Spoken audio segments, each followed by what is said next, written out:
Today we have a very special deluxe episode. We're going to talk about invariant driven development, and this is the culmination of 2 years of work. This episode is inspired by a discussion I've had with Dap from Badger. When we were talking about how to redo eBTC if we were to write it from scratch. And so that's basically a part of what we're going to do today. Obviously, we can't make miracles. I'm not going to be able to rebuild eBTC in 2 hours. That will be insane. But that said, I'm going to have a Miro board for some notes. I'm going to start sharing my screen. Please let me know when you see it and feel free to join us on the Miro. Do you guys see my screen? Anybody on mute? Yes. Amazing. So to get started, we're going to use Create Chimera App, and Create Chimera App will give us a scaffolding setup that will allow us to write invariant tests on these 4 aspects of our CDP system. So we're going to build a simple CDP that is going to read an oracle, is going to mint, is going to redeem, and is going to have liquidations. I'm going to go for 2 hours. Whenever I reach the 2 hours, I'm going to stop. So it is what it is, but I'm going to try my best to get everything done within those 2 hours. And the main idea that we had when talking with DAP is that you basically have 2 ways of doing this, right? One way is you write a monolith and you perform each operation in the monolith. And then the main problem you're going to have if you do that, there's many, but one of them is going to be that you may require more work for debugging or setup, and we'll go into that later. And then the other thing that you're going to see is that you may also simply run into size limitations. And so when you end up running into size limitations, or you just want to test stuff separately, a solution will be to have a separate contract and calling it. And so that's what Liquidity did. They have active pool, borrower operations, sorted CDPs, sorted troves, whatever. They basically end up chunking up that logic. And the problem that you get with that is that now your setup is even more complicated, because now you have to deploy a ton of contracts, link them together, you have to read the state from wherever. And so your system ends up looking something like this, where you just have to zigzag around contracts. And so what we're instead going to do is we're going to take a page from something that Euler did and is going to do under V2, and something that we saw from Tapioca as well, and something that, again, we were talking with DAP in the past. And instead is that we're going to have each of these functionality set as a separate module, and then we're going to have our singleton delegate call into each functionality. And what that's going to do is it's going to allow us to perform tests at a unitary level while having the storage being set at the singleton level. So by using this kind of trick, we're able to massively simplify our testing infrastructure, massively simplify our efforts, and at the same time, we're going to be able to achieve the same goal. And I'm going to demonstrate this in the context of invariant driven development, which means that for each of these system, or for each of these modules, we're going to have a few invariants. And what the invariant is going to do is they're going to offer us some sort of a protective net, where anytime we make a mistake, the invariant is going to break and it's going to tell us that the functionality is doing something odd. So that's the power of invariant driven development, and we're going to demonstrate it right now. So if you want to follow along, you can go at Recon Create Chimera App, and you can fork the code. I already got my local version for the sake of time. And the only adaptation I did is I went on the foundry.toml and I set Solidity compiler to 0.8.22 just so that I have a local one and I don't need to re-download it. So at this point, we would start by setting up our, let's call it, singleton for now. And basically, the way we're going to look at this is that we're going to have a functionality, and then we're going to delegate call into the functionality, and we're going to have the functionality written separately. So I'm going to rename this file to singleton. I don't think we're going to implement the ERC20 functionality. I think it's going to be trivial. So, but we're going to start by simply having a function mint with a uint256 amount. And it's going to be a external function. And then we're going to have a function burn with a correspective amount. I guess we need to deposit a mint, so let's just separate those two so that we can deposit our collateral, and then we can have a way to burn, mint our that token. And then we're gonna have a way to burn and withdraw.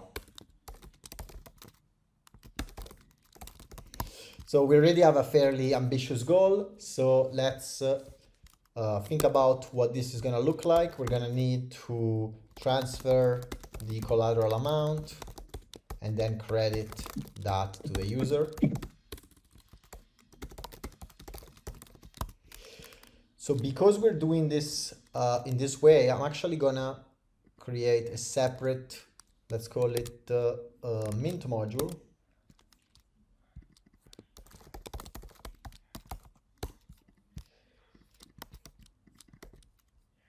And I'm gonna rename it here to mint module, and we're gonna have the implementation of the mint module in the in our I guess delegate receiver. So something we need is we need to grab the collateral token that we want. So let's start by having a simple address collateral. And maybe for the sake of simplicity, we can just write a quick interface, ERC20 function, transfer from address uint256. And interestingly enough, we can just skip the return value to work with USDT. So that's a hack if you ever don't want to write safe transfer. There are other ways to make this revert. That said, what we will do is we will cast, now let's declare the collateral as a ERC20. We will grab collateral.transfer from message.sender for the amount. And then we will most likely have a storage value for the user. And so we will set the value to be increased by that amount. So let's do a mapping of address uint256 deposits. And so we will just deposit square bracket message.sender plus equals to amount. So the problem we're gonna have when we delegate call into modules is that we're gonna have storage clashes, right? So the way we solve that is by having a shared storage contract.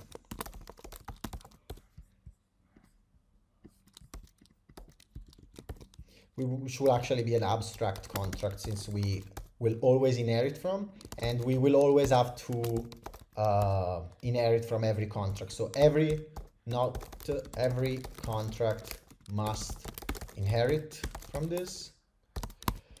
And so that's going to be our next step, is simply to import this via import share storage from /storage.sol. And this is really due to the fact that we don't want to implement a diamond-like storage pattern.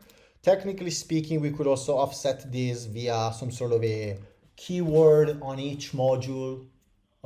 It's just, I think if you follow along, you're gonna get wrecked if you do that. So this is a lot safer as a pattern and a bit easier to understand that you have to have shared storage in every contract. So this is going to be shared storage. Mint module is going to be shared storage as well. And so what I'm going to do is I'm going to try to get us to feedback as soon as possible. So I'm going to comment every function that we don't yet have, and we will have to delegate call into the mint module. So I think for the sake of managing the modules, we can just store them immutably in the singleton, and I think we should be fine. So let's do a constructor address mint module, and we will set the mint module to be equal to mint module, and then we will declare a modules section, which obviously will increase over time. And we will set the mint module as an address here. And we most likely can make it immutable just to save gas, since we will set it at the constructor level, although we could also set it at another time. So now it comes the difficult aspect of having a delegate call with the same data. So I'm gonna have to, I guess I'm just gonna yoink it from Tapioca. I think it's probably the easiest solution. We'll go for their public execute module function.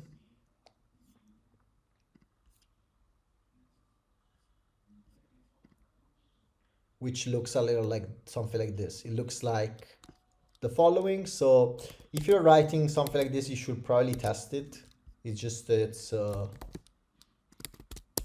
we'll drop it here for now. So credit.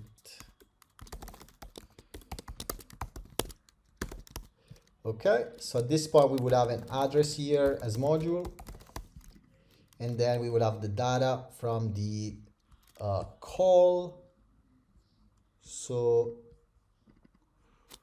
we don't need to extract a module. We will just set this as module.delegate call, and then if not success, we will just revert an error occurred.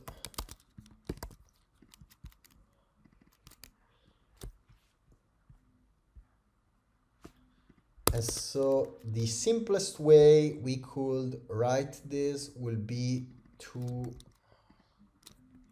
just do execute module on the mint module for abi.encode call of this.deposit for AMT. I don't remember if I need to do a second parenthesis. Let's try this. So this is where we will definitely want to see if we get compilation.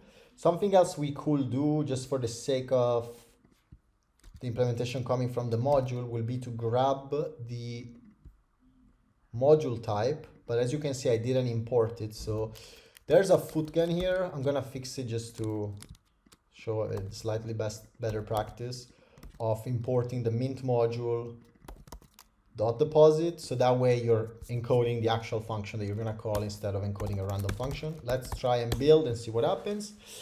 We get an issue with the counter because I deleted it. So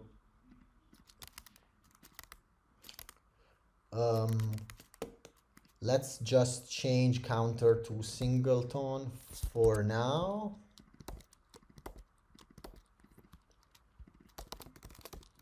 And then let's change every instance of counter to singleton in the test folder.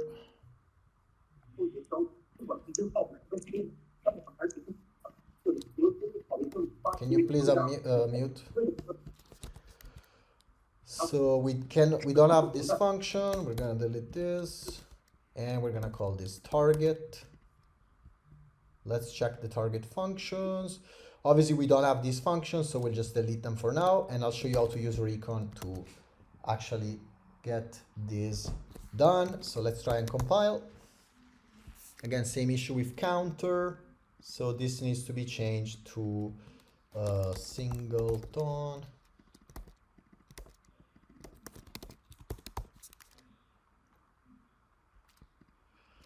Blah, blah, blah, blah. We need a module here to be set up. So let's import the module via mint module.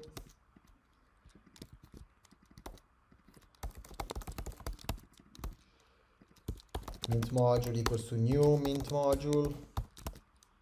We most likely will need to add a token to that mint module. But for now, let's just see where we go, where this takes us. They want an address here. Let's do that.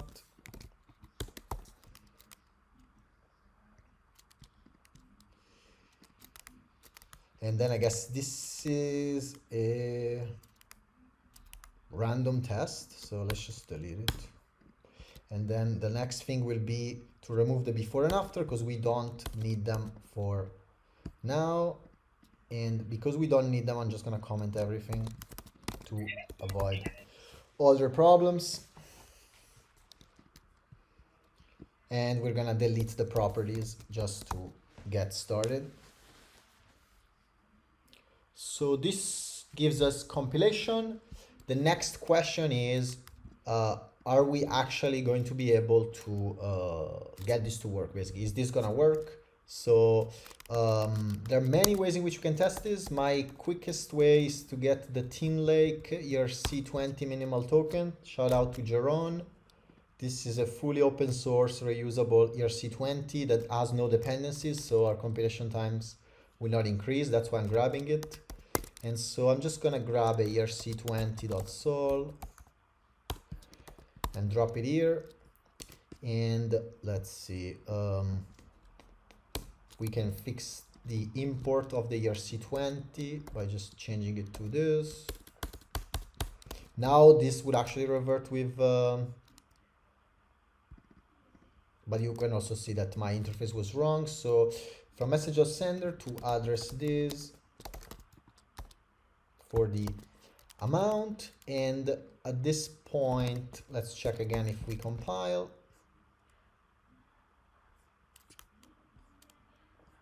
Yes, we do.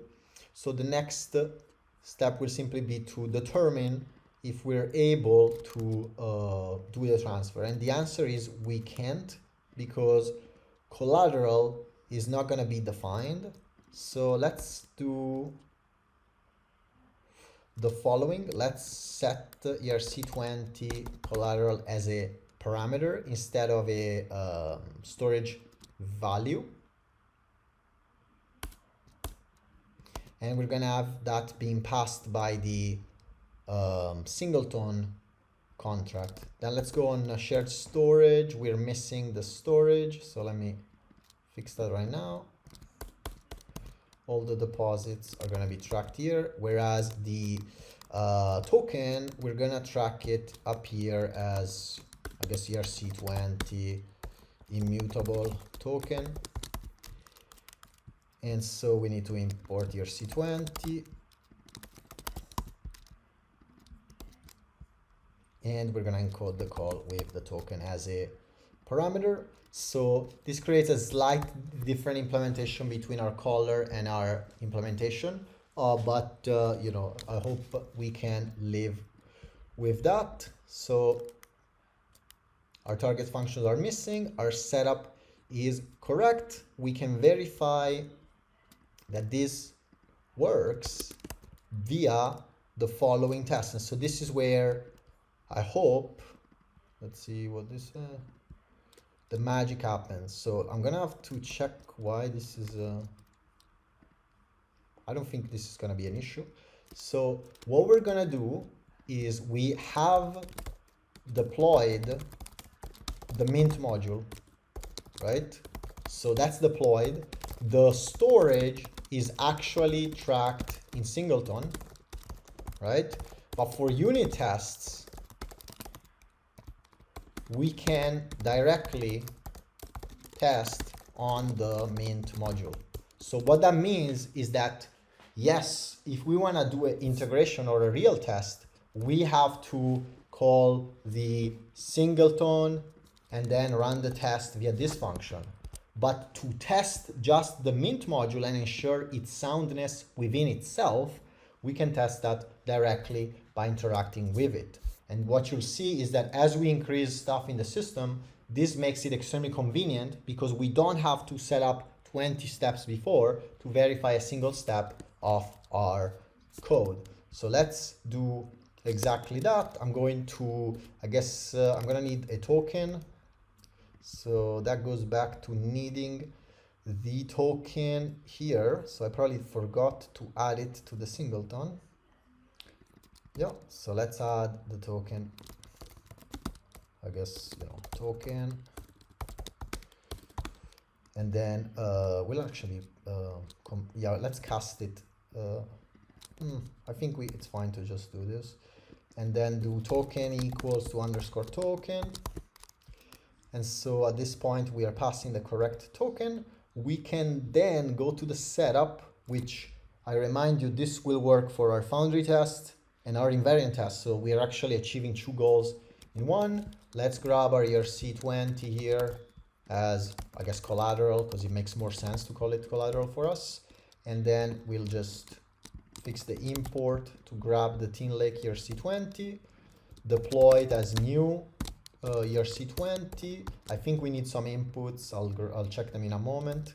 And then lastly, we'll address collateral so that we can get that going. Let's check the constructor to grab what we need. We need a symbol and a name. So this is basically call, collateral, call. And let's see if this compiles.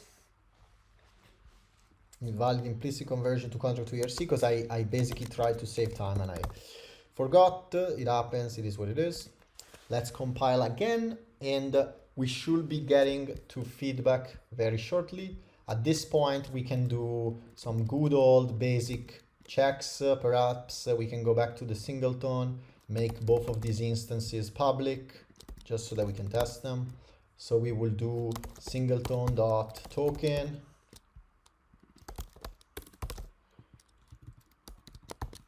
And so maybe we assert EQ that singleton.token is equal to our token. I'm not sure if the type check will pass. Just to skip a recompilation, I'm gonna cast everything to address. If it does pass, let me know. The more you know. And so in this case, we can then finally test via force test -- match -critic with -vv. And we see that we have an undeclared identifier. That's because we called it collateral, which is a more accurate name. And we apparently get a random compilation error, no matching declaration find. I guess because it was just a comma here.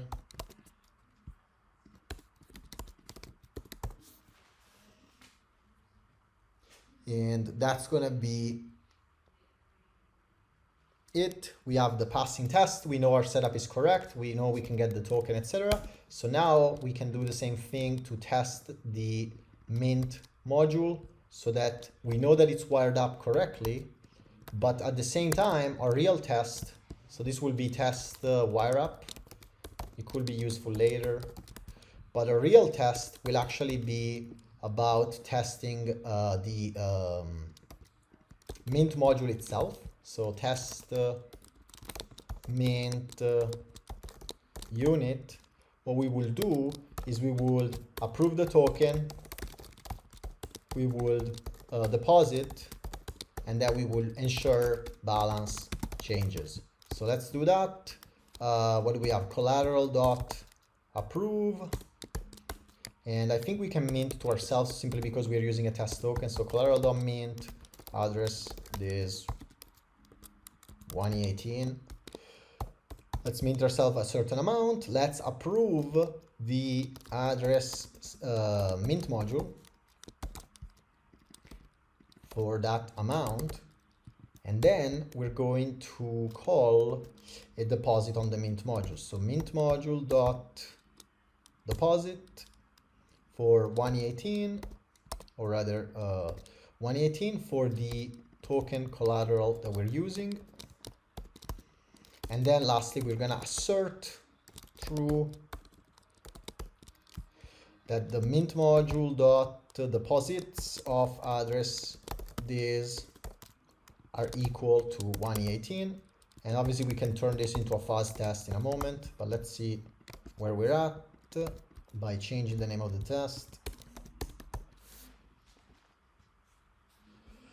The deposits is not found. That's probably because I forgot to make it public. So let's go and make that public.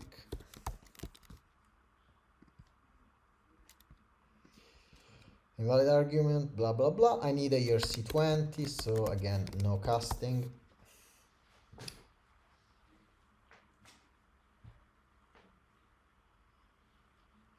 And there we go. So we got the first test to work, and hopefully you'll start to see the advantage of what we're doing, which is going to be that instead of having to test on the singleton, we're going to get the functionality of the singleton by default by testing on the module.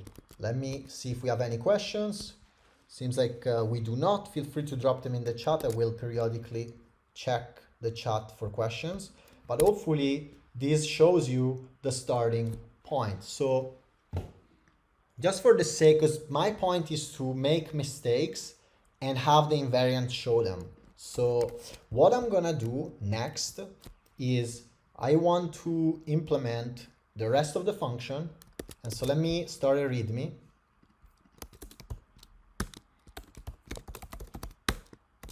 So what are we gonna do? We're going to implement the rest of the function.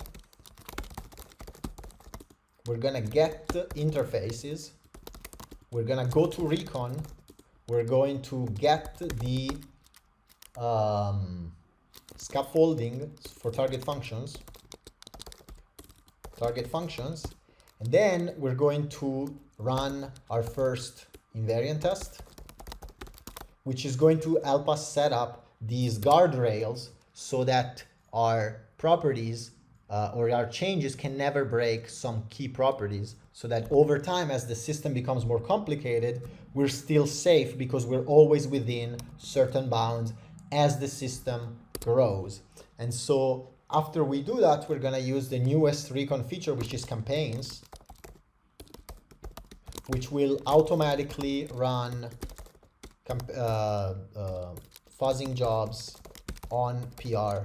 And so that's gonna be a demonstration of our latest innovation. And we're gonna first have to set up something, because obviously right now, what do we get if we fuzz? We probably get nothing. The code should compile, Medusa should run, because we have the parallel between Foundry and Medusa, so we guarantee that through our Create Chimera app. However, we're most likely fuzzing for nothing, because our target functions, as you can see, no properties, no assertion, no optimization, no custom has been identified, so we're just gonna give up and stop. So let's give the fuzzer something to look for. I would I guess I will just go to mint module and replace it as a deposit module, deposit and withdraw. We could call it collateral module. So let's change it in that way. Then we're gonna have a withdraw. And so we're gonna withdraw an amount. We're going to change our good old ordering for check effects interactions. So actually we would want to change this one as well, just to keep things safer by default. And then withdraw would actually decrease the amount and then transfer from transfer just to the message.sender for the amount that was specified. So that will be our withdraw function. And then we're gonna have to Well, we could test it through this, but we could wire it up by going to the singleton, finding the withdraw function, and then setting this up as withdraw, and renaming the mint module to collateral module.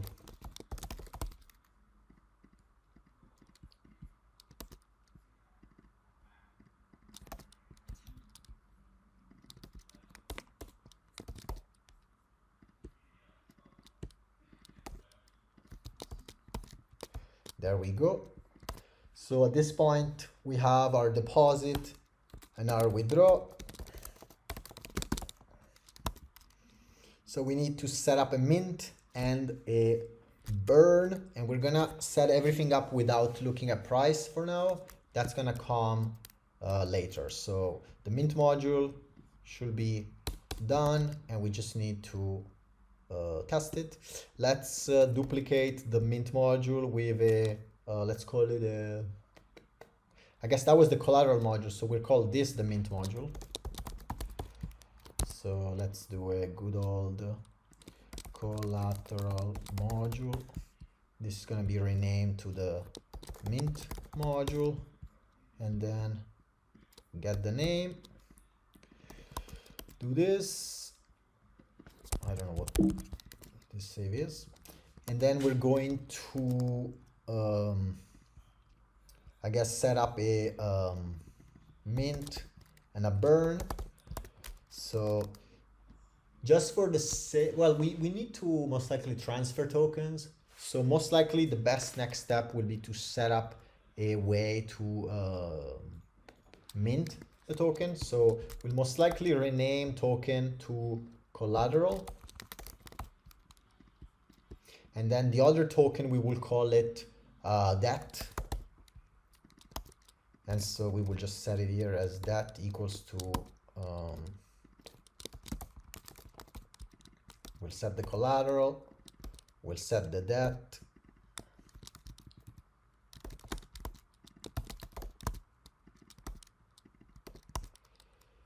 And so at this point, we will basically mint and burn. We're gonna do it without looking at the liquidation thresholds, etc. So let's just, YOLO mint, YOLO burn, and that way we'll also have broken properties by default. So our collateral module looks good. Our mint module needs to have mint and burn. So we will most likely look at liabilities. So maybe we call it debt.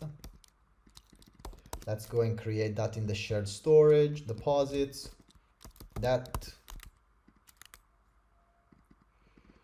The debt is equal to amount by minting that, and then we would, I forgot the name of the token. It's gonna be called, I guess we call debt both. So let's call it liabilities. Liabilities on the mint module, and then our debt, I'm not sure if we can mint, so I'm gonna check. Can we mint to somebody else? Yes. So we're gonna mint to message.sender for amount, and that should be correct. And then we're gonna do the same thing here, but the difference is we're gonna burn from. So again, I need to check if we can burn from. We can, so that's okay. And then the liabilities are gonna decrease by that amount. Let's check if this makes sense, that, etc. So the only thing we're missing is that we need to pass the debt as a parameter so that we can mint to user, burn from user to prepay. And so that's going to allow us to have our unitary behavior. At this point, let's, we basically always have two options. Do we want to check the system, or do we want to just check the specific functionality. If we want to check the system, we would add the integration here and then set up the rest of the fuzzing. Whereas if we want to have basic coverage, we are kind of done. And so for the next, let's say 20 minutes, I'm going to demonstrate that as I wrap up this integration and then build on Recon. So the name of our functions are burn and mint. For the mint module, mint and burn. So we will quite literally do the same thing here. We will mint, we will grab the mint module dot mint. We will do it with that for that amount. Let's fix the import. Then we will burn on the, this is the wrong module. We didn't set that up, so let's set it up via mint module. Set it up here, set it up in that way, and then address underscore mint module is gonna be equal to the mint module. And obviously the additional risk of this type of projects is that as things grow, you have to also verify that your settings make sense, because obviously the wrong configuration will wreck you completely. So let's see, function mint, blah, blah, blah. Yeah, we need to change this to burn, and we're gonna burn here for that amount. So I'm gonna delete the comments because they're gonna be most likely incorrect. And so at this point we implemented mint, burn, deposit, and withdraw. Let's go back to Foundry because it's a faster setup, it's a faster iteration cycle. You can see that I probably messed something up. So token has been changed to collateral. And then blah, blah, blah, we need 4. So we're gonna set up that. We're gonna set up, well, this needs to be changed to mint module. And then collateral module needs to be called collateral module. So this is maybe the only time I would almost use P165, or maybe I will just check the name, but simply because if you swap the order and you do it incorrectly, you can actually break your properties without noticing. So this is where we could, you know, make a mistake on purpose, but the order is always going to be collateral, that, collateral, mint. So let's fix that up. Collateral, that, collateral, mint. And so, but that's a additional operative concern you will have to keep in mind as you build a more complex system.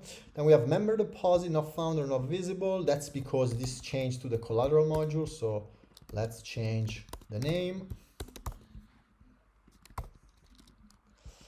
And then type collateral module not implicitly converted to mint module. That's because I messed up the import. So mint module becomes mint module, and collateral module becomes a new collateral module.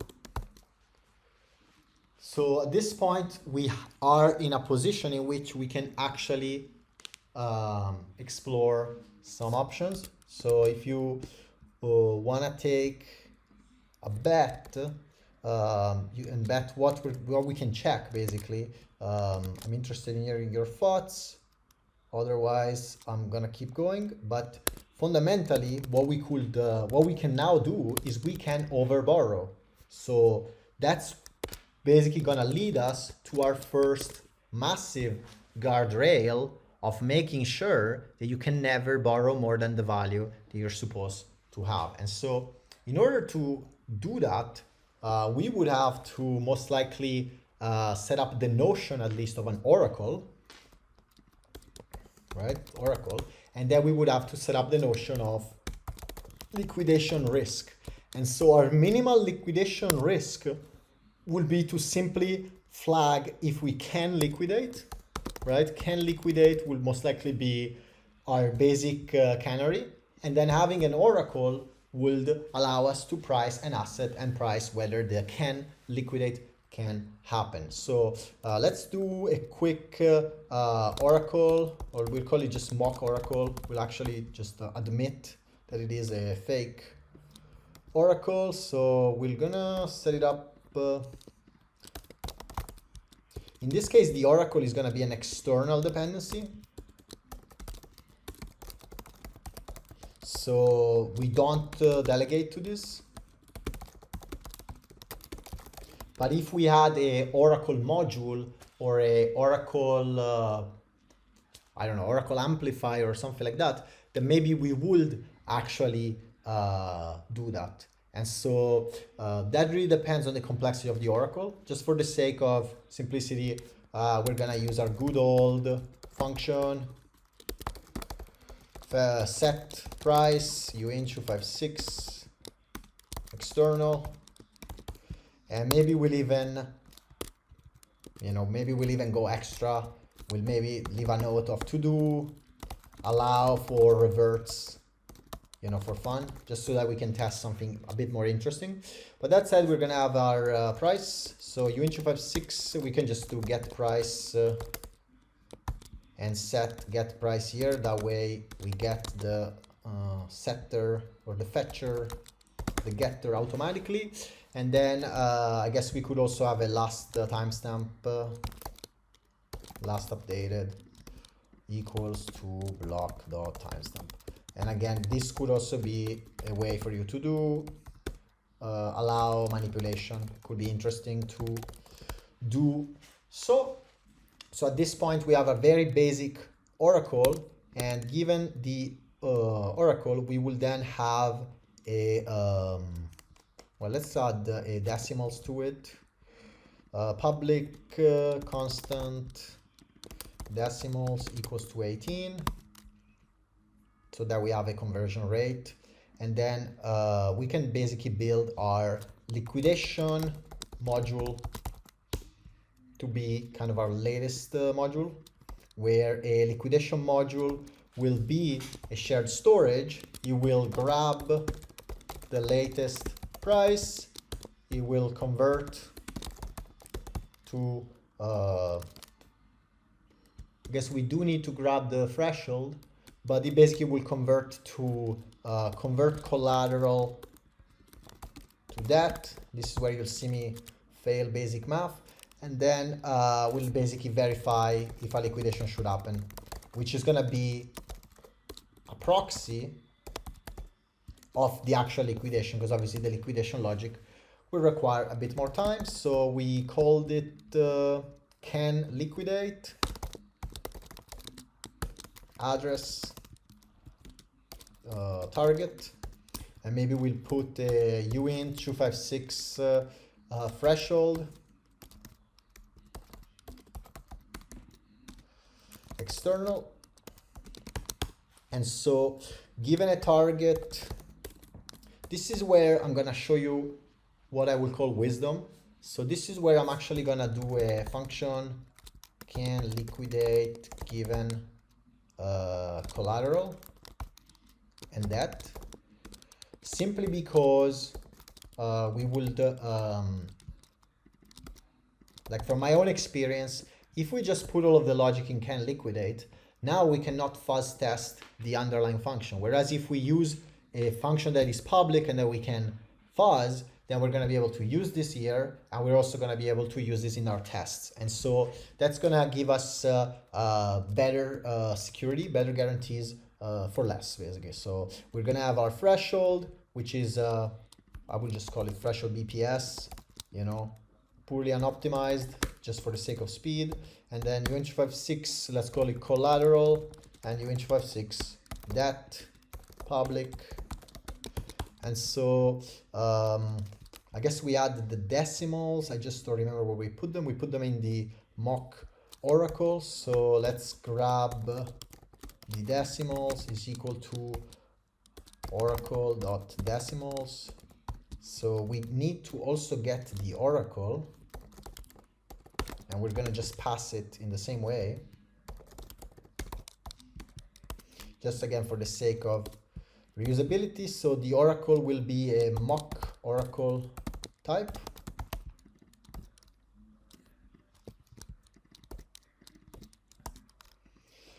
We got the decimals, which is actually called uppercase decimals.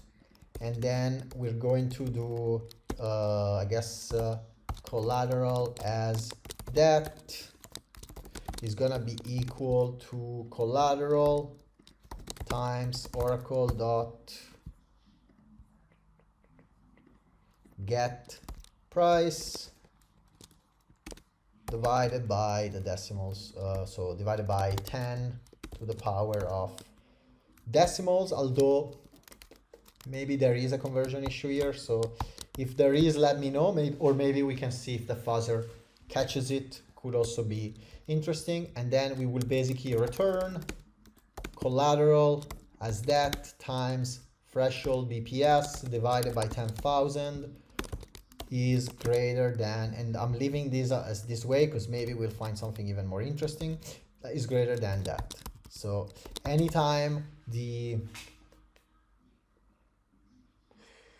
actually it's going to be the opposite, it's less than equal to that. So if you borrowed, or let's say you borrowed too much, then you're going to get liquidated because your TVL is going to be threshold BPS times this, and we converted the collateral as that to the maximum TVL that your collateral allows you to borrow. We're using a constant here, so we'll see if this leads us to something I tried at the Securium puzzle for, you know, for the true connoisseurs, and then we will basically just handle this. So it's gonna return a bool.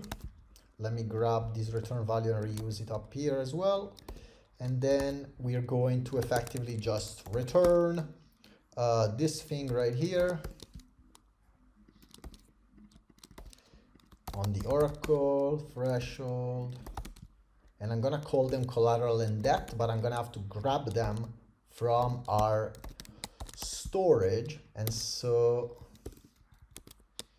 we need to grab them from the storage, from shared storage. So we basically will just do uinch56 collateral is equal to deposits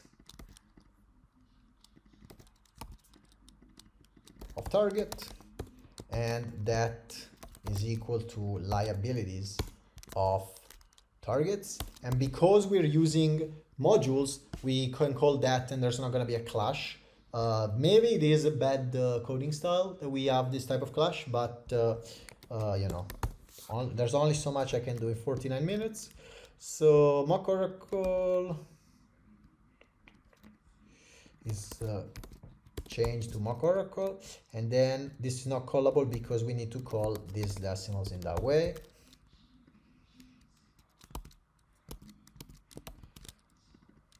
Well, I guess we just do this then. There we go. So we could restrict this to view. Let's do it public view. So now let's run forge format so that we pretend to be competent developers. And that's going to be our liquidation module. Let me see if you guys have questions. Doesn't seem like it. So we need to update the contract name for liquidation module. Do we need to? Thank you, bro. Thank you. Liquidation module. So at this point, we have the liquidation module. We have the ability, and this is actually what I'm going to do, because this is what you will do as a security focused researcher, is that when you write something like this, you need to test it. Like, there is no point in going to the integration module if I have a vulnerability here.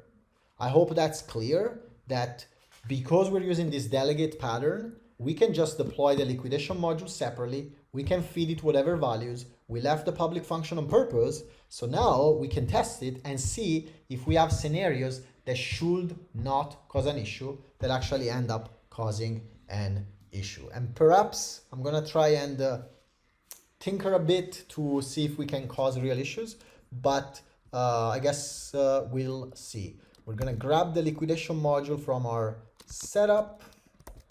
We're gonna just set it up this way. And then I'm gonna grab the liquidation module, go to the Critic2 Foundry, and I'm gonna call it function test basic liquidation module.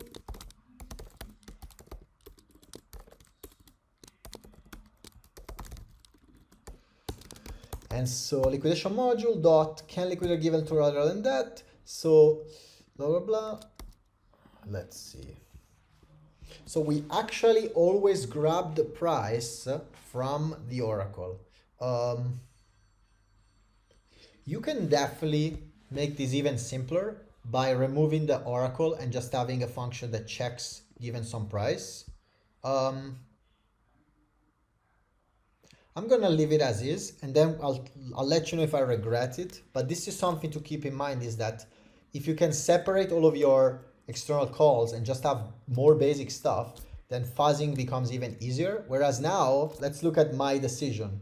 This decision will make it so that I have to do, I don't know, new oracle, just pseudocode just to get it done quickly. But now every time I have to do oracle.setPrice, and so this is now my new normal. Like, I have created more work for myself that gives me zero additional information on the security of my system because I chose to have a dependency here. Whereas if I could just pass the price, now I can literally just have a fuzz test in this way.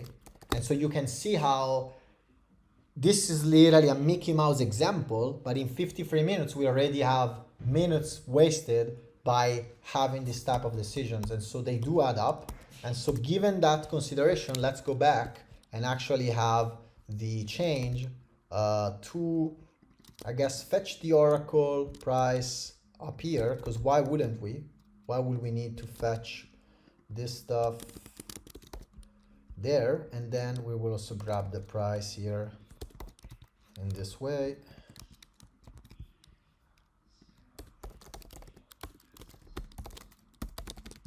So now we will, instead of passing the oracle, we will pass the price, decimals, etc. So let's do that. Price, decimals.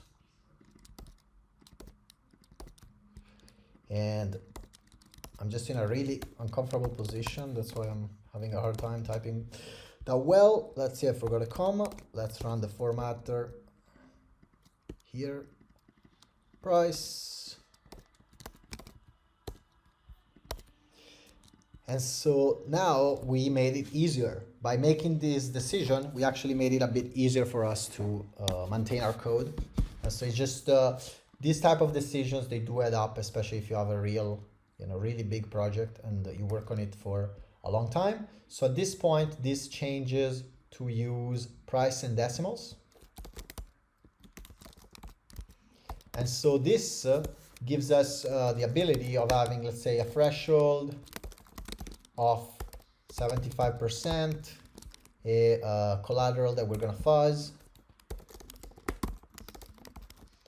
a depth that we're gonna fuzz. I guess we're having the shadowing from the token, but we'll live with it for now. And then U-256 price, and decimals will hard code because we'll use 18 decimals for now just to run it. And then I guess we would simply try catch this, and we would assert false. I guess let's assert true false. Should never revert, as that's gonna be a signal that a denial of service could happen. So that's what makes sense for us to test fairly quickly. Let's forge test this.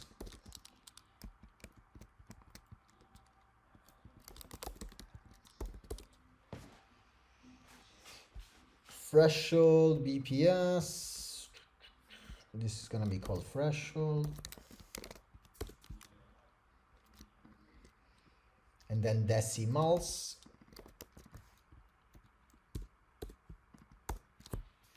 I'm gonna need to do a move here, change my setup. Just a second. And we can see that we were able to break the property in some way. And so instead of committing to, an hour of setup, 20 minutes of setup, we did the smart thing of testing this unitarily, or fuzzing in this case. But by fuzzing it, we achieved the ability of getting there. So let's see, I guess we have our good old... no, we seem to have a interesting revert on Alex? zeros. Yep. Just check threshold. I think you set it at 75,000. Should be 7,500. Let's see.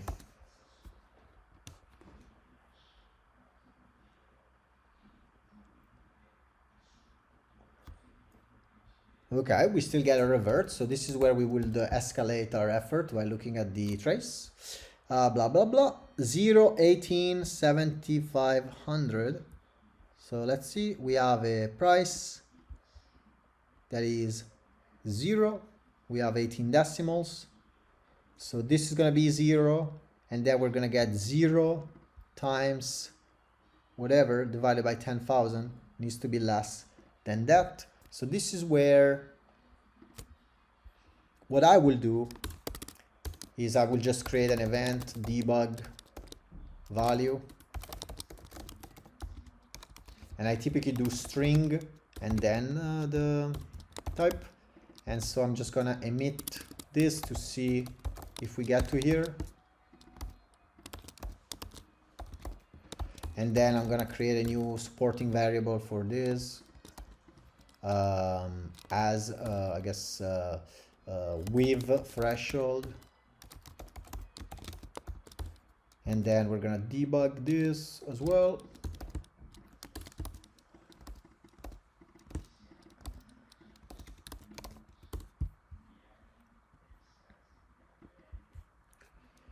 I guess it's no longer view because we have a state changing event. That's okay.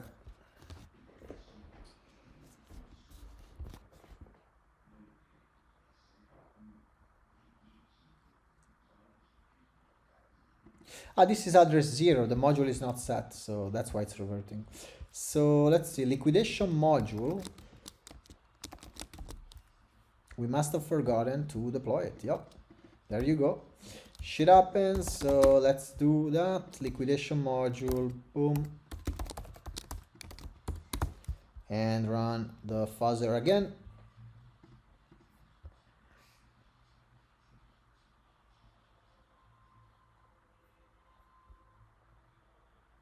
Okay, we now got arithmetic underflow or overflow.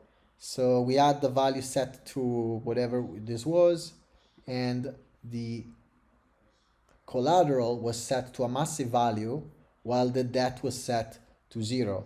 So now we have a level of a limitation. So perhaps let's try reducing this to a 128, because obviously, let's say we're working with ETH, let's say we're working with USDC, we don't expect those numbers to be hit. And so that's why we would downgrade to a lower value. And so now we can see that we have the same issue, but in this case, it's tied to the price. So we will most likely also want to clamp the price to something like price is equal, or rather, we could just have it as 128 for now and see. And then if we need to escalate, more clamping, we can always do that. There you go. We have, obviously we have a limited amount of fuzz runs. So this doesn't give us a guarantee that it wouldn't revert, but it simply gives us some fairness that instead of spending an hour setting up the module, verifying that I can liquidate the CDP when I can, I skipped down to knowing that anytime this happens, I should be able to liquidate. And so the next level of this will be to do test basic blah blah blah liquidation mode. It will actually be based on determining that anytime the threshold is not met, you can liquidate. So can always liquidate. And so obviously we're doing it with a fuzz test. We could use an invariant test, but the idea here is that we want to make things more complex only as necessary. And so given the collateral, I guess we will get some sort of a multiplier, and then the multiplier will be modulo equal to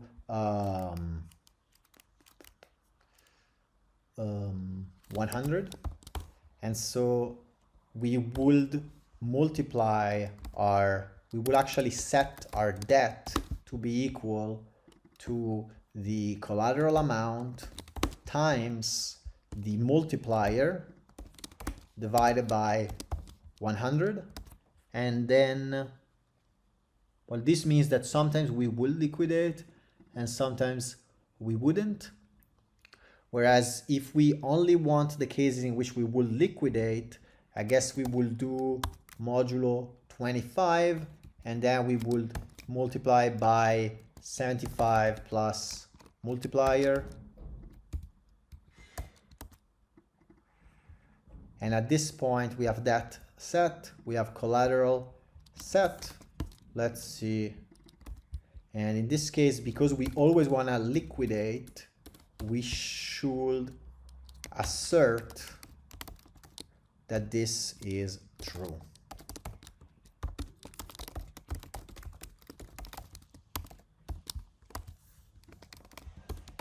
So anytime we meet the threshold, we liquidate them. Let's see if this works. Invariant 6, blah, blah, blah.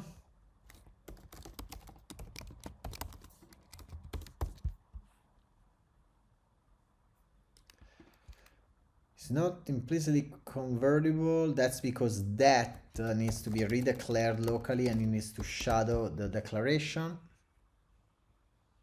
because of the other decision we made. There you go. So again, we have a degree of certainty that when you can liquidate when you are supposed to, and we don't necessarily have a certainty of the opposite, but we can skip that for the sake of time. So at this point, I will wire up the module, and then I'm gonna add the invariant testing to give us those additional guarantees. So let's see. We got the oracle. We will probably add the oracle to here. Public immutable oracle. And then the module will be the liquidation module.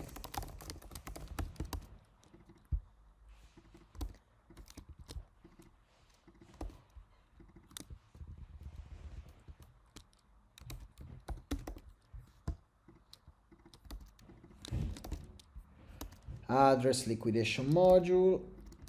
Boom, mock oracle goes here. And so at this point we would have check for liquidations. Liquidation module will remove the event debugging while we're at it. And then we'll grab the can liquidate and the selector. So function can liquidate. Obviously we only need the target. Everything else will be set somewhere else.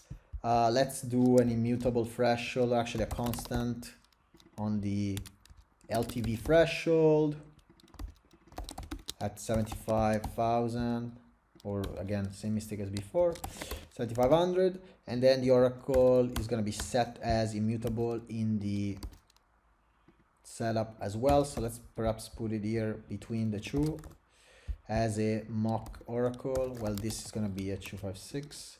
So mock oracle is equal to the oracle here. So we're setting the oracle, we're setting the module as collateral mint liquidation, and then we're gonna have our can liquidate function here. We're gonna execute module on the oracle, no, on the liquidation module, and we're gonna call liquidation module dot can liquidate, and our parameters, which I forgot, are gonna be the oracle, the threshold, and the target. So oracle, threshold, and the target. Next we need to import our type as liquidation module. And then we're gonna try and compile the code.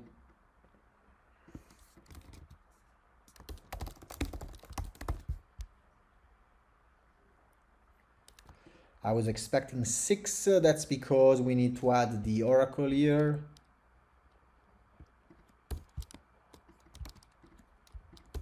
And the liquidation module. So let's see, collateral module, liquidation module is gonna be passed as the last module. And then here, instead, we'll add the mock oracle. So let's grab the mock oracle.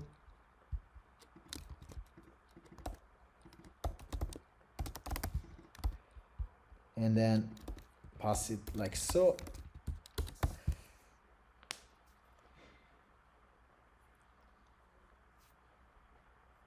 There we go. So at this point, we have our setup. So the entirety of the system is kind of done. So what we're gonna be missing is basically we are here, and next we're gonna get the interfaces, which I guess we did. So now we can go to Recon and we can basically start with the invariant testing. So this will be fit initial. Let me see, git checkout dash b. Actually, let me just remote rm origin so I don't overwrite anything that I'm doing. I'm gonna go on my own GitHub. I'm gonna git add dot. I'm gonna git checkout main. And I'm gonna just commit in here simply because I'm gonna push to a separate external repo. Liquidation needs to change the name. Thank you.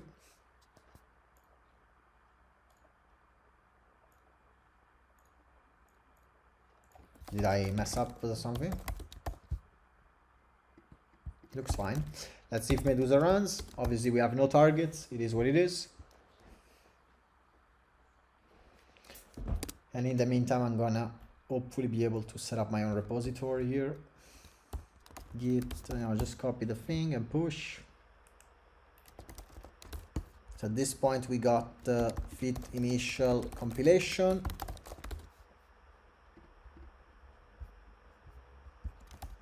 README is fine.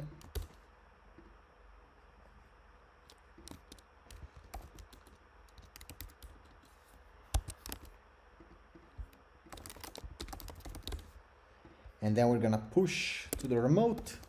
And at this point, we can engage Recon. So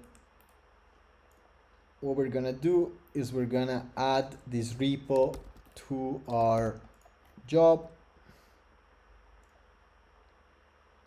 Since it's a public repo, it's gonna get fetched in a moment. And since it's a small repo, it should take just mere seconds.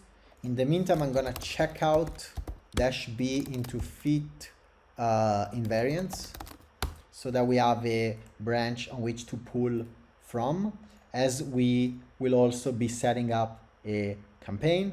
So this is the testing suite. We could mint and burn, but to be honest, we don't really need. We have our different collateral modules. And so if we use Recon for our modules, we can test them separately. What does that mean? That means that we could set up stateful fuzzes on the specific modules. And so we can have a degree of testing, but from my perspective, all of those will be done at the unit testing level and at the integration testing level. Whereas what we're gonna do with our fuzzer is we're gonna use the singleton so that we get the key functionality that we want, and so that we don't test stateful fuzzes that we can test in a simpler way, but instead we focus on the more integrational side risks. So because we're using the Create Chimera app, I'm gonna go on test. I'm gonna just grab the target functions, go into this target functions, and I'm gonna delete the entire thing. This is called singleton. It's because I use the same name as the file, and as such this is already set up for me. So my next step is simply going to be to approve the or rather to mint some collateral to myself. So collateral or rather I can also just go and grab a couple of functions here. This is another thing that you can always do. You can just grab a couple of things here, and so we could just grab them, but because of the different name in the setting, we have to rename here C20 in this case to collateral, and then in the other case we will call it well, that we don't want to mint, so that's going to be fine, and we're going to mint it to address this. This is where you could also use an actor, but for the sake of time we'll just skip the actor. So at this point we'll just approve address singleton for type uint256 dot max, and so we approve. We can mint our own tokens, and because we never mint them, we expect that every sequence will start with that. So at this point we can think about our properties, and so this almost ties into an article we're preparing, which is kind of the backstory around Recon, and it points to the Euler hack. And so we'll actually write the most important property of every lending system, which is that I can never make myself liquidatable on purpose. And so what well, actually it's not going to be a global property, so we most likely will have to do it in the target function, and it's going to look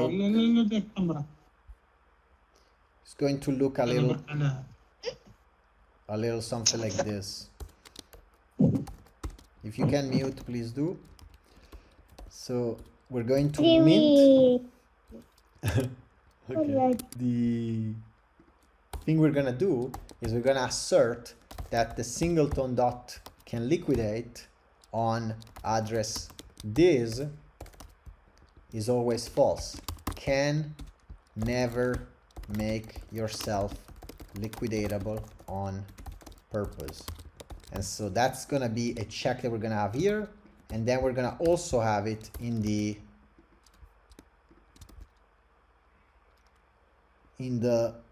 withdraw function, simply because that's where our assets will be reduced. So just for the sake of separation, we can do singleton mint, singleton withdraw.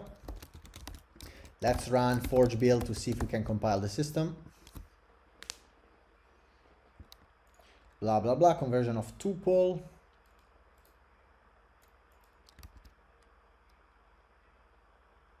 Conversion of can liquidate.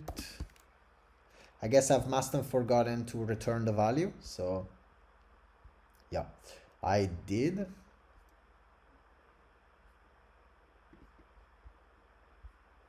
And that's because we need to return bytes memory return data, and so we will need to return ABI dot the code of return data as a boolean, and this will be external returns bool.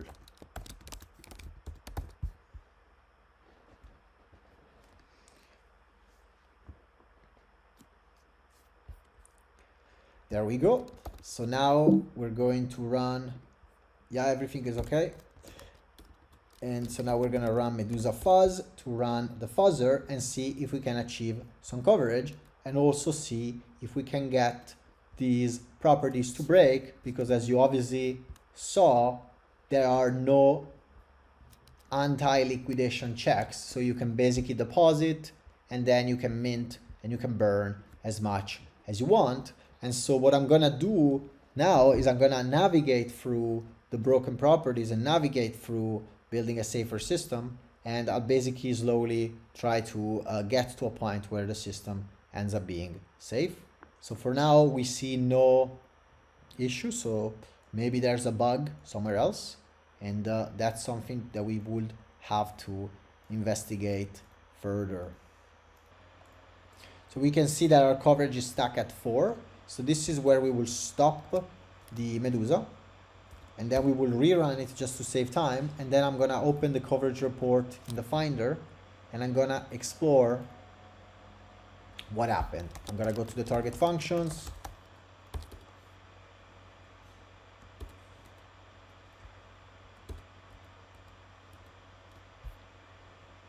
And let's see, we see that mint is always reverting.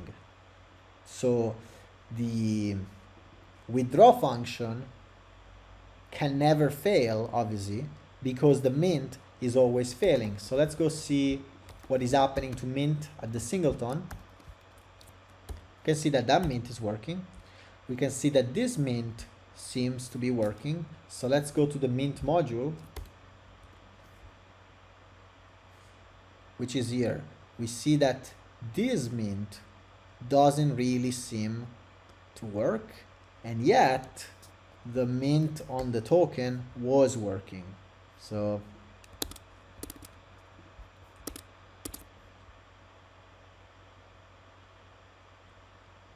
that looks a bit interesting, and we probably need to figure out what exactly is breaking it. So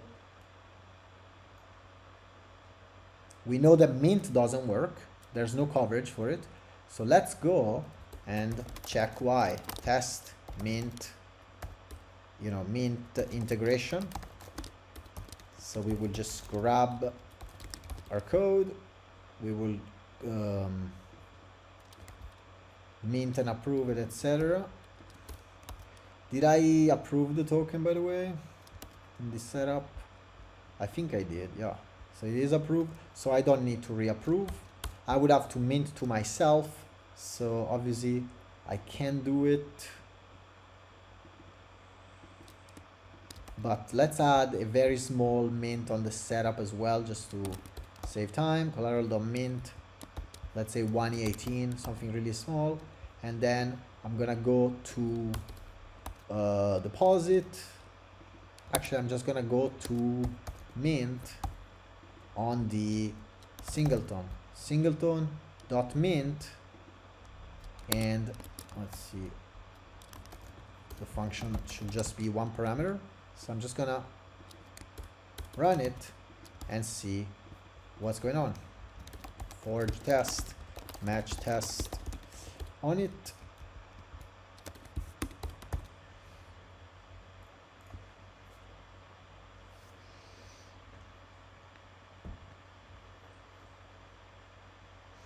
And we get a revert of an error occurred, which means that we're getting a revert in the module and not in the before the module. So let's see what's happening.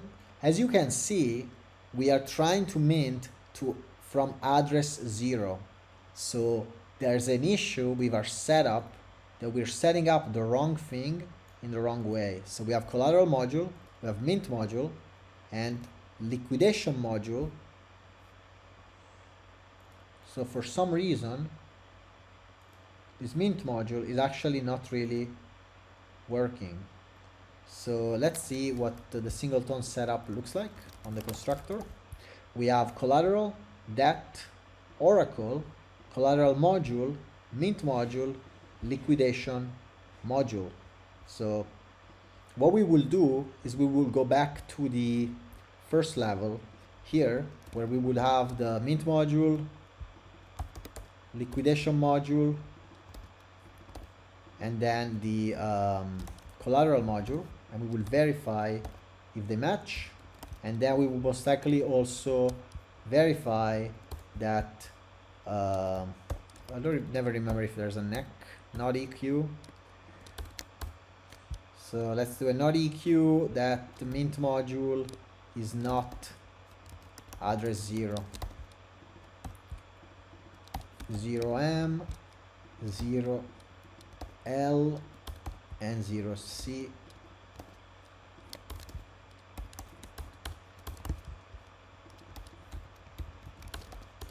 And so let's see where the mess up has happened, because I definitely messed something up.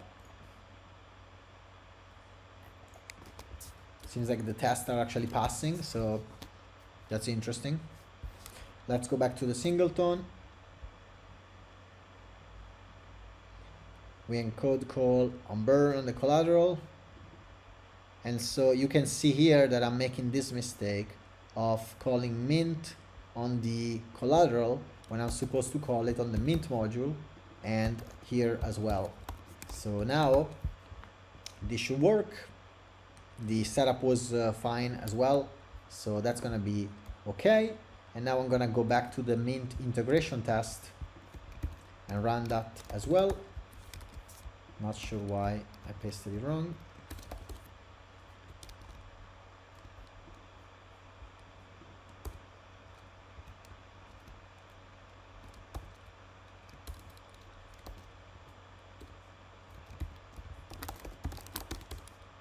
Command not found, public.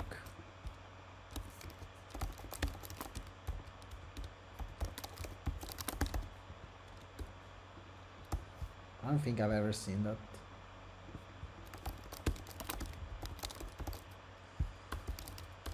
Match test. An error occurred. Let's see what's going on with 4 V's.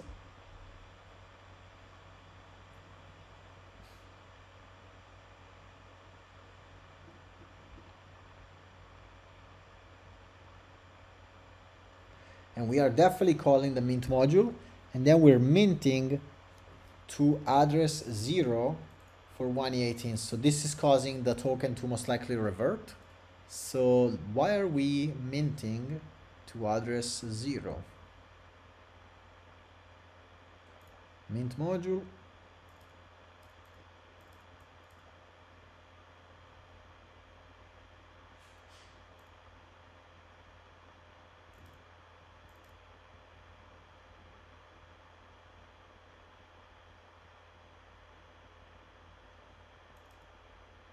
Or maybe the that token is actually set to 0.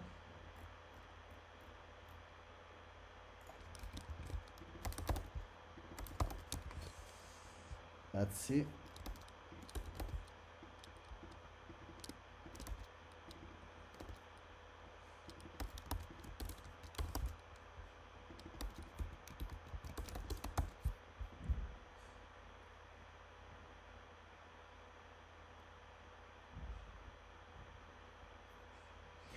There we go. The that token was set to 0. So let's fix that by deploying a new token. Check again the mint integration.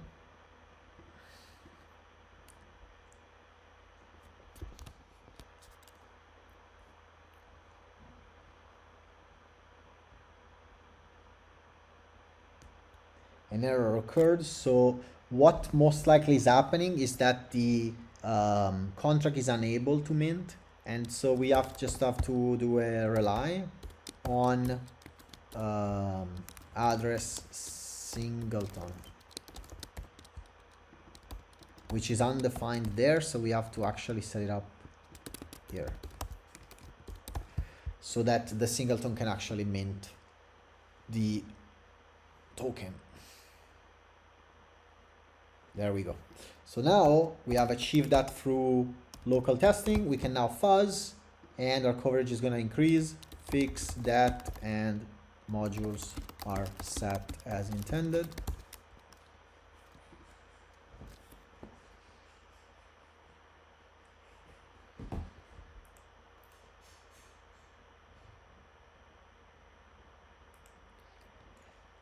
And so this is going to give us the coverage. Let's see if we can break the property or if we still end up not breaking the property. So in terms of writing the test first, it really depends on what you're doing, because sometimes in your development process, you're just writing to figure something out. And so you may not be able to write the test. So it really depends on what you're doing. But that said, verifying the configuration, you definitely wanted to have more tests there. So that was my bad. and then having some basic tests would also help with more basic functionality. So if I'm missing something at that level, I agree with you that you should be testing it. And I think I showed you an idea on how you would progressively test, where you would test the functionality wherever possible, and then only after that you would escalate to a higher level. And so at this point, I think the reason why the liquidation never happens has got to do with something tied to the oracle. So let's see what our coverage is going to look like.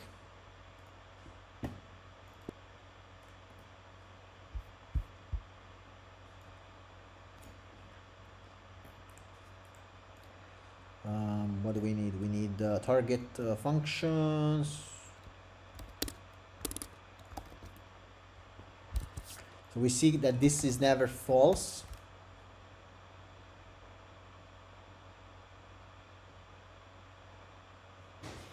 Because oracle.getPrice is reverting though. So that's not ideal. So let's see why oracle.getPrice reverts. I'm guessing that the price that we get doesn't really work. So let's see.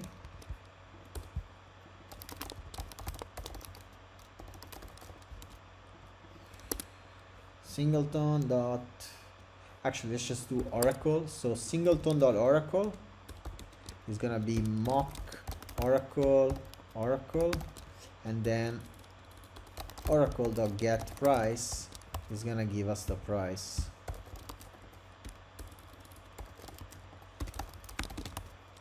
Assert true price greater than 0.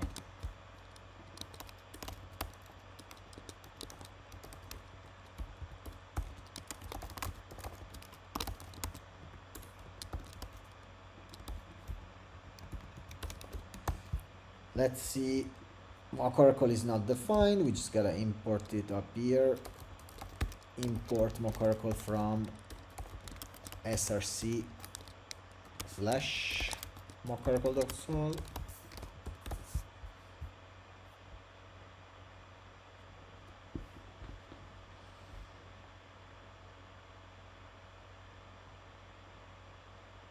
And there we go. We have the same issue as before, that the oracle is not really set. So let's see what happened there. I guess I just forgot to set the oracle. And let's see what the mock oracle.initial price looks like. It actually looks like 0. So for the sake of simplicity, let's just put it as 118 so that it doesn't start at 0. And now we introduced the oracle. So in this toy example, we have very few target functions, and so we will just keep them all in one file. But over time, when you have a bigger set of target functions, you would many times separate it. So in this case, I'm just going to grab a new function and add here, and just do oracle and just drop it. And let me see if it's named in the same way. It is. So at this point, we can try running Medusa. We're gonna have a price, we're gonna have our oracle. We don't expect the same reverts, so perhaps we are actually going to have the coverage that we expect of being able to mint, deposit, withdraw, borrow, and check if the liquidation can happen. Let's see. And there you go. We immediately get a couple of broken properties, and that's because our unit tests are creating a scenario where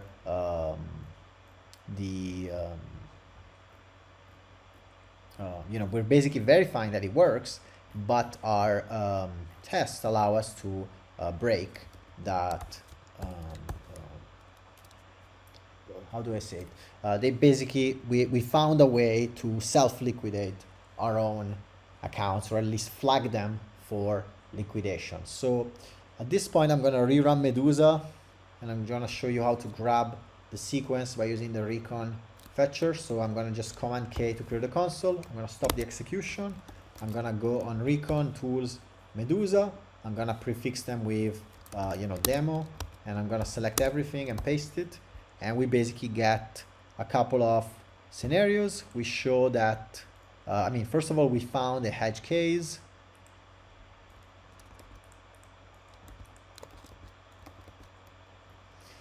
First of all, we found the edge case where an account that has minted 0 token can be liquidated.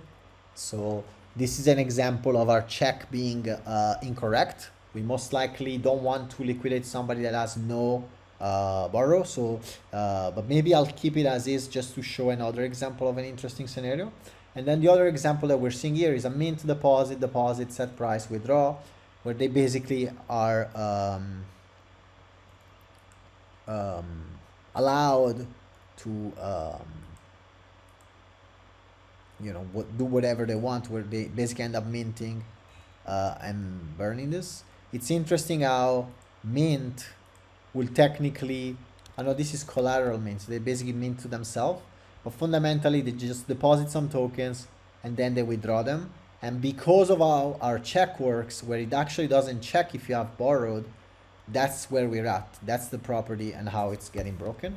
So I bet you guys have some ideas on how to improve it. So you guys can drop it in the chat if you have ideas.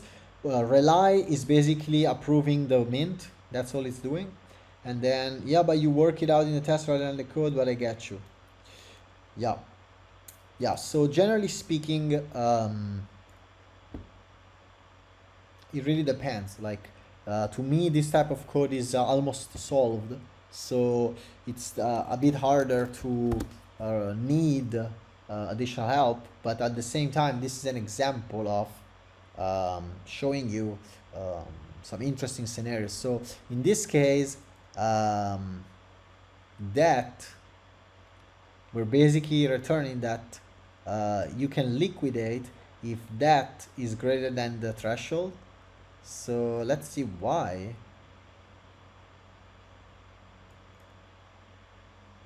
Because we're asserting that this is true, so we most likely need to assert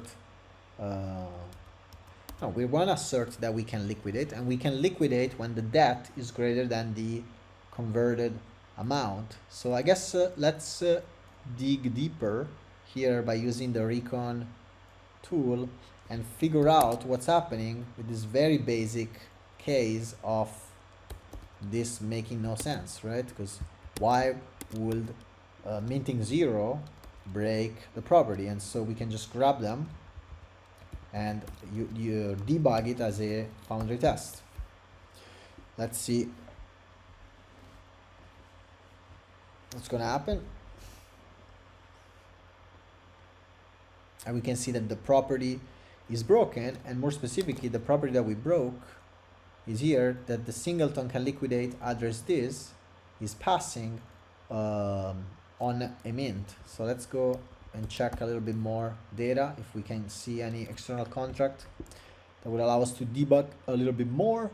So we're returning false on can liquidate, and so again the initial thought was correct, that can liquidate should be not, meaning that you're not supposed to be liquidatable, and so it is correct that liquidate returns false.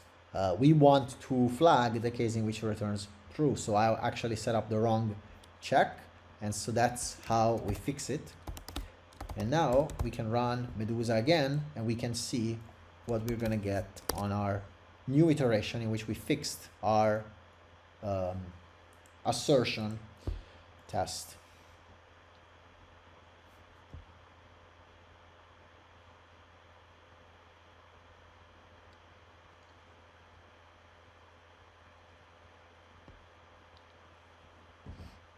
There you go. So we have broken properties on mint, which I think makes the most sense. That's where we would expect these to break in the shortest possible sequence. Whereas on withdraw, we expect it to take a bit longer because it has to deposit, it has to borrow, and then it has to withdraw. I'm gonna Command K to clear the console, stop with Command C, and then I'm gonna copy the entire sequence, drop it here in the debugger, and basically this is what we get. So the first example is kind of hilarious, right? We basically can mint without restrictions. So obviously you have provided no collateral, you have no borrow power. So why are you allowed to mint? That's the first one. And then the second one is a bit more complex, but at the end of the day, we are able to withdraw more than intended, and the check is on withdraw, so we end up under collateralizing the system. So the most obvious solution to this will be to add some sort of a solvency check. So what we will do is we could actually just change this to public, and then we would perhaps add a check on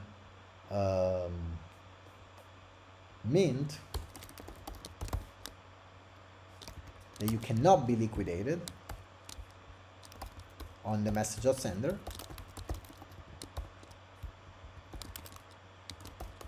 Can never self-liquidate. And then we will do the same thing on a withdraw,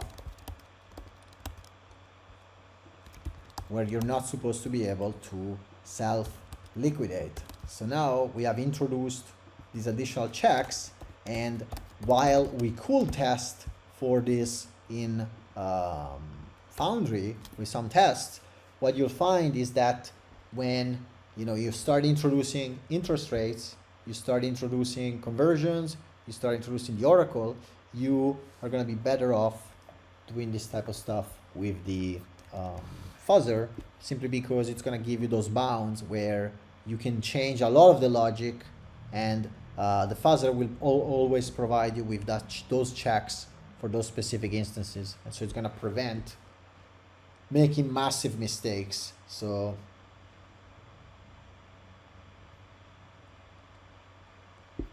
this hopefully gives you an idea of the type of advantages that you can get by having invariants. In this case, we had a very simple one. Perhaps I can add a redemption. Could be interesting to quickly add that. And fundamentally, from now on, the main advantage that we have is that we have already established a check that is extremely important, a check that ensures that whatever happened after an action doesn't trigger the possibility of being liquidated. And so since we were able to demonstrate that and prove that, now we are forever able to have that. And so this is basically hour 2 of our CDP system, but these set of properties will remain there for the remainder of our work. So at this point, I'm going to demonstrate how you would set it up with Recon, where that way you could have these type of automated tests. We've already shown how to run a job on Recon. It would be as simple as grabbing the URL, and you will paste it here. And because we use Medusa and we have everything defaulted, you will be able to run it this way, and you will run a 1-hour job. Obviously, you can change it as you see fit. And then via a similar idea, you could set up a recipe for a default Medusa. Let me see if I have it. And in this case, I called it the Velo LP, but let's just create a quick recipe where the recipe would effectively just, you can just call it Medusa default. And so we could populate the organization, the repo, and the branch. But if we want to reuse this recipe, we could actually keep this empty, and we would simply have Medusa set to run for, let's say, I don't know, 10 minutes, or 600 seconds. So let's do that. We create the recipe as the Medusa default. We can then set up a campaign that will run when we push to this branch. So we're gonna go and grab the branch that we're on, which is called Feed Invariants. We're going to paste it in the branch. I need to grab the name of the organization and then the name of the repo. I created a recipe, so I need to grab the ID.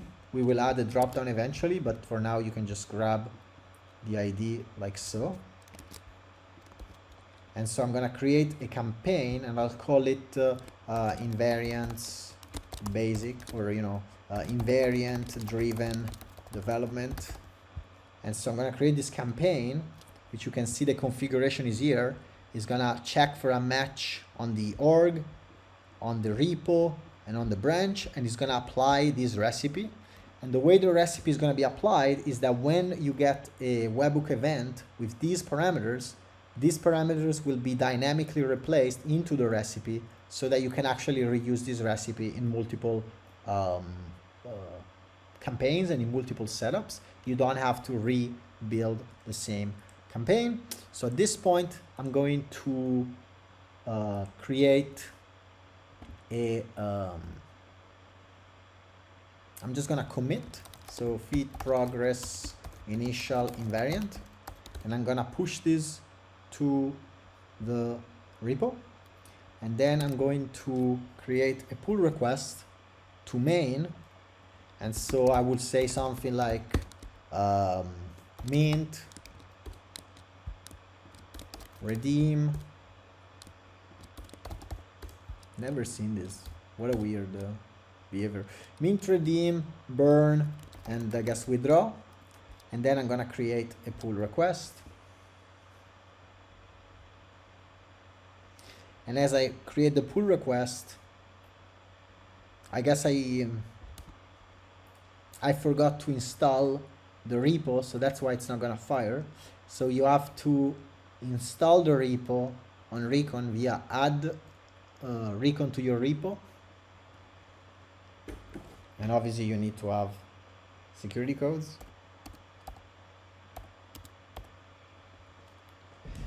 And then I'm gonna add this repo called singleton.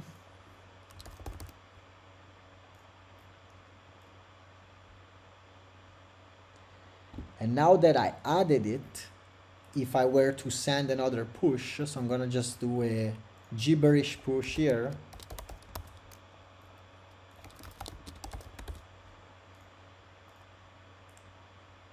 Our backend is gonna be able to process the request, and it's gonna automatically query a job that is gonna apply the recipe, so that from now on, if you wanna work on your code base, you can stay assured that these invariants that you're building over time, that they're providing you with your guardrails, your protection, to make sure that, yeah, you can change the implementation, but the key core ideas are sound. They will always be run, so that way you can be more confident in shipping your code, and then you're gonna be able to enjoy the usual benefits of Recon, of having a job, having the ability of sharing the job, and then having the ability of debugging it in both the web as well as locally by downloading the corpus. So at this point we're left with redemptions and having perhaps a Oracle change. So if you guys want to ask me a couple of questions, or if you guys are down to see one of them, I can either add the revert on the Oracle, or I can add the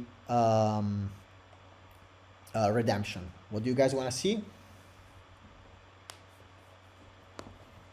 And yeah, our Nemes, you would add more checks on individual functions, but at the same time, what you'll find is that when you start, you will write target function in this way, whereas after a while, you may have some sort of a function underscore check never insolvent, where you would specify a set of additional checks. In this case, it would always be these basic checks, but basically you check that the mint function, for example, can never succeed after the or rather you can never be insolvent after the mint function, and you can never be insolvent after withdrawal.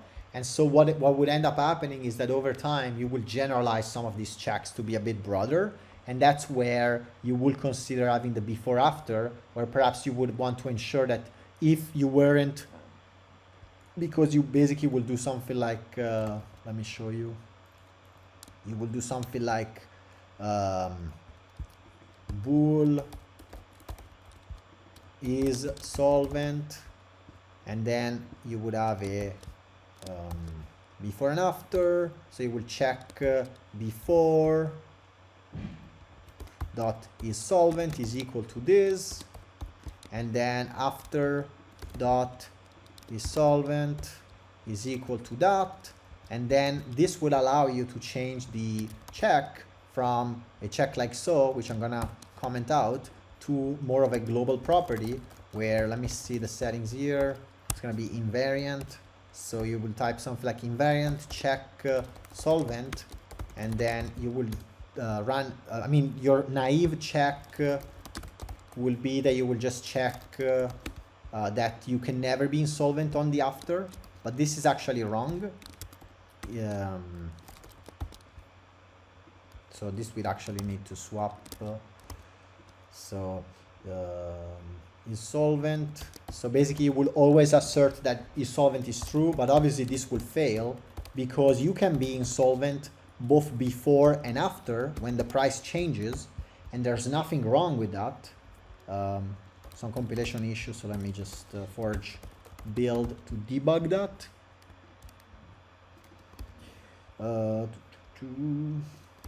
This needs to be made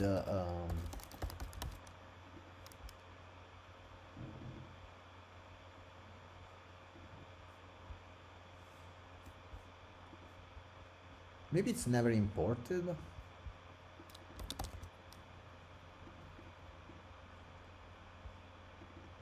It's in before after is only in target functions. So just for the sake of time, I'm just gonna drop it there, but we should definitely investigate if we want to change our template to that. We're gonna no longer use the spot check. We'll instead rely on a more sophisticated global property that is based on ghost variables, which is something that you will naturally do as the complexity of your system evolves. So let's see if we, obviously we will break this property because obviously after is solvent equals true can happen in many cases, but this is gonna have the incorrect problem of flagging it when a price changes, which is not correct. And so the fixed version of this would actually be like you can see that basically it's gonna well, I mean, as long as it randomly mints, then that means that I messed something up myself. So is solvent if you cannot liquidate this. That looks correct.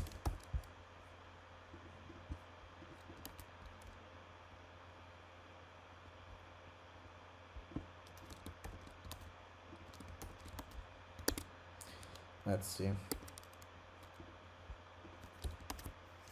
But fundamentally, the problem you're gonna have is that if you only check this, then you're gonna have all of those scenarios where the price was changed, nothing was done, and you still get this broken. Whereas what you should do is will be before, if before was not was solvent, so before was solvent, then after must be solvent as well. So that could be a solution, or the alternative solution would be to check that both are equal. So you can never change the state, although you could change the state if you liquidate. So over time, that property will also break. And so that's something that you want to be mindful of, is that the goal of invariants is to prove you wrong. That's basically what they're there for, because invariants are global, persistent, they're not ephemeral, they're not conditional, they are absolutes, especially when you use this type of properties where it's like, if it's ever not solvent, false, it's fail. So that type of stuff, you just have to iterate over. I have yet to see anybody, you know, write like a bazillion of these properties and magically always get them right. And so that's kind of how you will slowly evolve your system. And so the last thing I will say is that the main advantage with having something queued is it will be that you can do that when you're done. Like, you will have your day of work, you will then push your changes, you will let Medusa cook, and then tomorrow, when you have new energy, new focus, you can come and debug, and figure out why withdraw 0 breaks, which is most likely because my logic in the Oracle is wrong. And so that can help you improve and grow over time, because you're creating again those bounds that make it so that now, yeah, we can still make mistakes. I could overmint, I could mint incorrectly, but now I can never create a scenario where I atomically cause people to be insolvent, because I'm tracking them more consistently. Although I guess I'm never tracking this, so now I realize why I'm making a mistake. We would basically do modifier check before, after, and I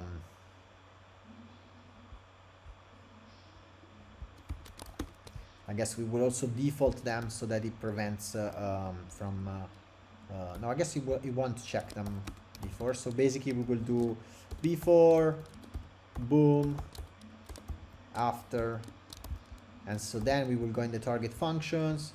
Well, we can keep our check, which is wrong, but we can keep it that way, and then we will just add the modifier. So I will just go on public and change it to this plus public, starting from here.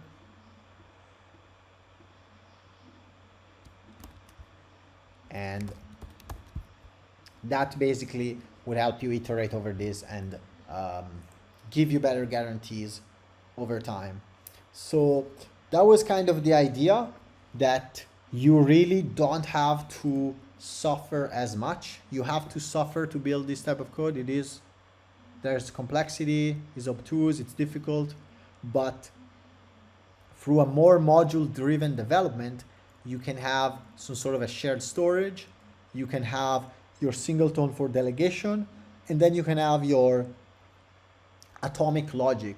And so the atomic logic would allow you to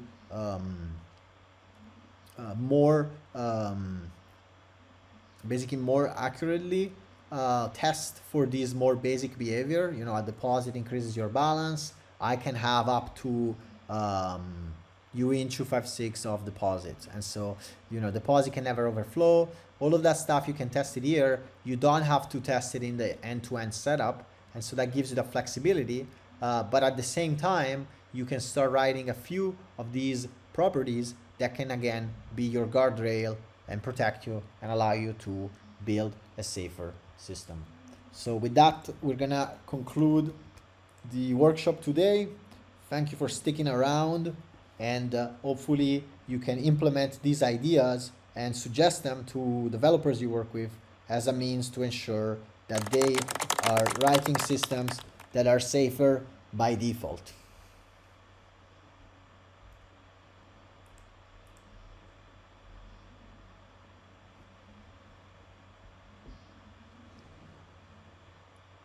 Thank you for hanging out with me, and have an amazing weekend. I'll see you next Thursday for next office hours.